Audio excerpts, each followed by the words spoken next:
Isaiah 12. In that day you will sing, I will praise you, O Lord. You were angry with me, but not anymore. Now you comfort me. See, God has come to save me. I will trust in him and not be afraid. The Lord God is my strength and my song. He has given me victory.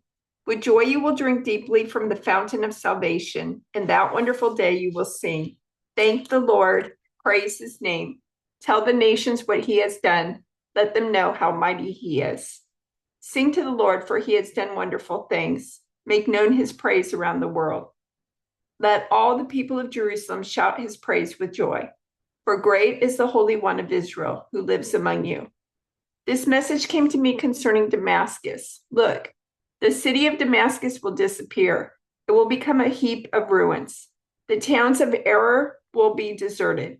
Flocks will graze in the streets and lie down undisturbed, with no one to chase them away. The fortified towns of Israel will also be destroyed, and the royal power of Damascus will end. All that remains of Syria will share the fate of Israel's departed glory, declares the Lord of heaven's armies. In that day, Israel's glory will grow dim. Its robust body will waste away. The whole land will look like a grain field after the harvesters have gathered the grain. It will be desolate, like the fields in the valley of Rephaim after the harvest. Only a few of its people will be left, like stray olives left on a tree after the harvest. Only 2 or 3 remain in the highest branches, 4 or 5 scattered here and there on the limbs, declares the Lord, the God of Israel. Then at last the people will look to their Creator and turn their eyes to the Holy One of Israel. They will no longer look to their idols for help or worship what their hands have made. They will never again bow down to their Asherah poles or worship at the pagan shrines they have built. Their largest cities will be like a deserted forest, like the land the Hittites and Amorites abandoned when the Israelites came here so long ago. It will be utterly desolate. Why? Because you have turned from the God who can save you. You have forgotten the rock who can hide you. So you may plant the finest grapevines and import the most expensive seedlings. They may sprout on the day you set them out. Yes, they may blossom on the very morning you plant them, but you will never pick any grapes from them. Your only harvest will be a load of grief and unrelieved pain. Listen, the armies of many nations roar like the roaring sea of the sea. Hear the thunder of the mighty forces as they rush forward like thundering waves.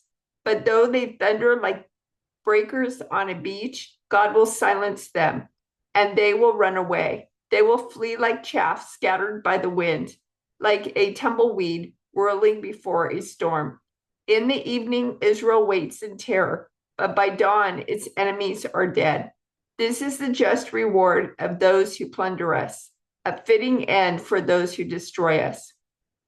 At that time, King Ahaz of Judah asked the king of Assyria for help. The armies of Edom had again invaded Judah and taken captives, and the Philistines had raided towns located in the foothills of Judah and in the Negev of Judah. They had already captured and occupied Bethshemesh, Ahijalon, Gederoth, Soko with its villages, Timnah with its villages, and Gimso with its villages. The Lord was humbling Judah because of King Ahaz of Judah, for he had encouraged his people to sin and had been utterly unfaithful to the Lord. So when King Tiglath-Pileser of Assyria arrived, he attacked Ahaz instead of helping him. Ahaz took valuable items from the Lord's temple, the royal palace, and from the homes of his officials, and gave them to the king of Assyria as tribute, but this did not help him. King Ahaz then went to Damascus to meet with King Tiglath-Pileser of Assyria. While he was there, he took special note of the altar. Then he sent a model of the altar to Uriah the priest, along with its design in full detail. Uriah followed the king's instructions and built an altar just like it, and it was ready before the king returned from Damascus. When the king returned, he inspected the altar and made offerings on it. He presented a burnt offering and a grain offering. He poured out a liquid offering, and he sprinkled the blood of peace offerings on the altar. Then King Ahaz removed the old bronze altar from its place in front of the Lord's temple, between the entrance and the new altar, and placed it on the north side of the new altar. He told Uriah the priest, use the new altar for the morning sacrifices of burnt offering, the evening grain offering, the king's burnt offering and grain offering, and the burnt offerings of all the people, as well as their grain offerings and liquid offerings. Sprinkle the blood from all the burnt offerings and sacrifices on the new altar. The bronze altar will be for my personal use only. Uriah the priest did just as King Ahaz commanded him. Then the king removed the side panels and basins from the portable water carts. He also removed the great bronze basin called the sea from the backs of the bronze oxen and placed it on the stone pavement.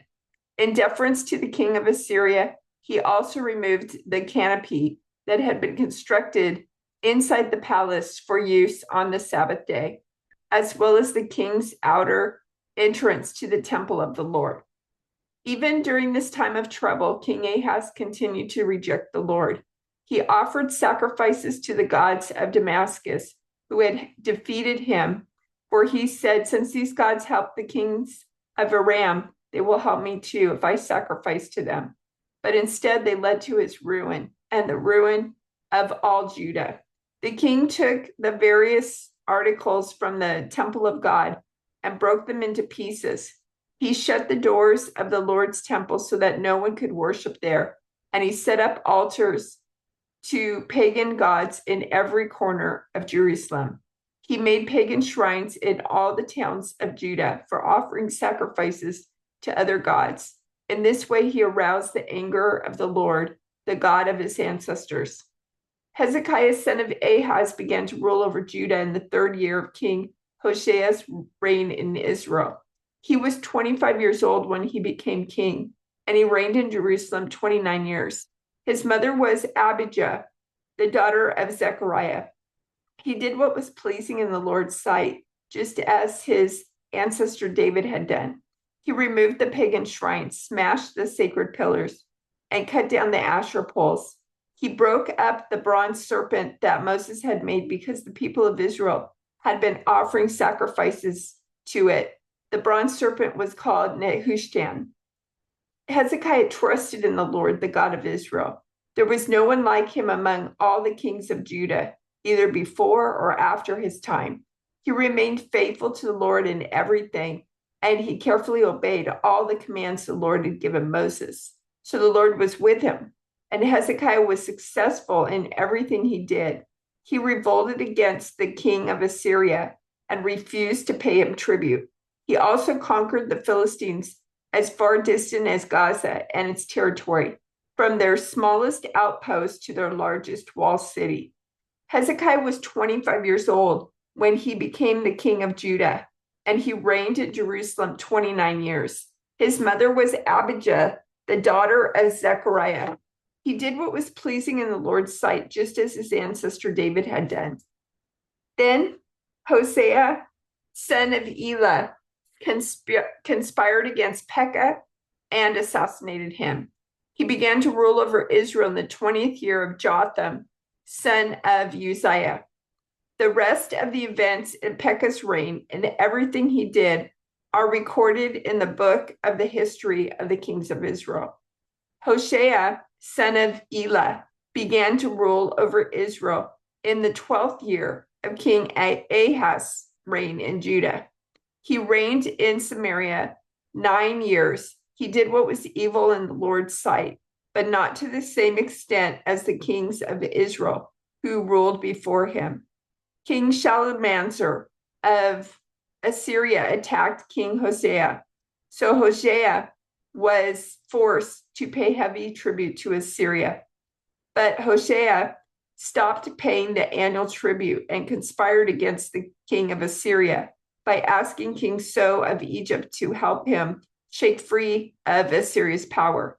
When the king of Assyria discovered this treachery, he seized Hosea and put him in prison.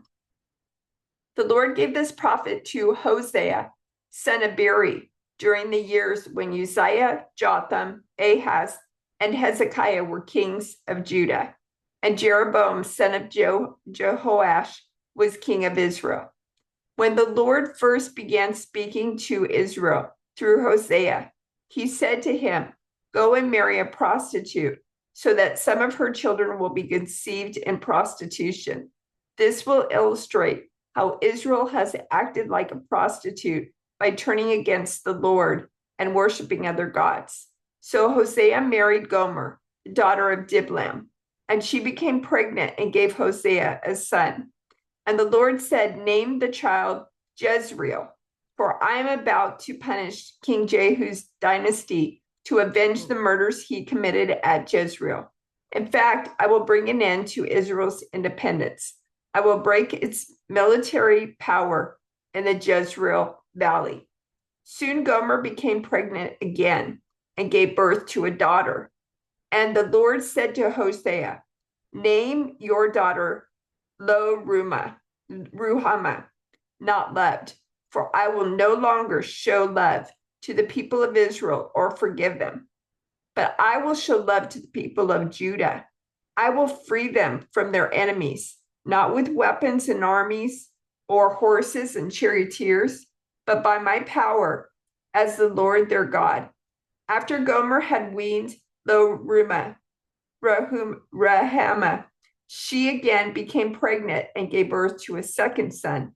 And the Lord said, "Name him Lo-Ami, not my people, for Israel is not my people, and I am not their God. Yet the time will come when Israel's people will be like the sands of the seashore, too many to count. Then at the place where they were told, 'You are not my people,' it will be said, 'You are the children of the living God.' Then the people of Judah and Israel will unite together. They will choose one leader for themselves, and they will return from exile together. What a day that will be, the day of Jezreel, when God will again plant his people in his land. In that day, you will call your brothers Ami, my people, and you will call your sister Ruhamah, the ones I love. But now bring charges against Israel, your mother, for she is no longer my wife, and I am no longer her husband. Tell her to remove the prostitute's makeup from her face and the clothing that exposes her breasts. Otherwise, I will strip her as naked as she was on the day she was born. I will leave her to die of thirst, as in a dry and barren wilderness, and I will not love her children, for they were conceived in prostitution. Their mother is a shameless prostitute and became pregnant in a shameful way. She said, 'I'll run after other lovers and sell myself to them for food and water, for clothing of wool and linen, and for olive oil and drinks. For this reason, I will fence her in with thorn bushes. I will block her path with the wall to make her lose her way. When she runs after her lovers, she won't be able to catch them. She will search for them, but not find them. Then she will think, I might as well return to my husband, for I was better off with him than I am now. She doesn't realize it was I who gave her everything she has, the grain, the new wine, the olive oil. I even gave her silver and gold, but she gave all my gifts to Baal. But now I will take back the ripened grain and new wine I generously provided each harvest season. I will take away the wool and linen clothing I gave her to cover her nakedness. I will strip her naked in public while all her lovers look on. No one will be able to rescue her from my hands. I will put an end to her annual festivals, her new moon celebrations, and her Sabbath days, all her appointed festivals. I will destroy her grapevines and fig trees, things she claims her lovers gave her. I will let them grow into tangled thickets where only wild animals will eat the fruit. I will punish her for all those times when she burnt incense to her images of Baal, when she put on her earrings and jewels and went out to look for her lovers, but forgot all about me, says the Lord.